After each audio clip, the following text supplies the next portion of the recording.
Қаржылық мониторинг агенттігі адал бизнесті контрафактілік өнімдерден, жалған ақша жасаудан және танымал брендтерді заңсыз пайдаланудан қорғау бойынша белсенді жұмысын жалғастыруда. Тауар белгісін заңсыз пайдалану фактісі бойынша Қаржылық мониторинг агенттігінің Жамбыл облысы бойынша аумақтық департаментінде қылмыстық іс тергелуде. Қырғызстаннан Қазақстанға бет алған Volvo автокөлігін шекаралық бақылау бекетінде тексеру кезінде Puma, Adidas, Philippe Plein, Reebok, Nike, Jordan, New Balance, Fila, Balenciaga сияқты әртүрлі маркадағы 1000-нан астам спорттық киімдер табылды.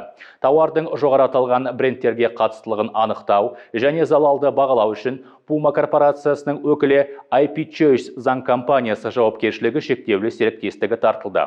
Сарапшының қорытындысына сәйкес анықталған тауарға келтірілген шығынның жалпы соммасы 10 миллион теңгеден асады. Аталған басқа брендтердің өкілдерінен бүгінгі күнге дейін ешқандай шағым түскен жоқ. Агенттік басқа көрсетілген брендтерге келтірілген залалды анықтаумен айналысуда. Қазіргі таңда қылмыстық іс аясында бірқатар жедел іздестіру шаралары жүргізілуде. Қазақстан Республикасының қылмыстық процестік кодексінің 201 бабына сәйкес өзге мәліметтер жария етуге жатпайды.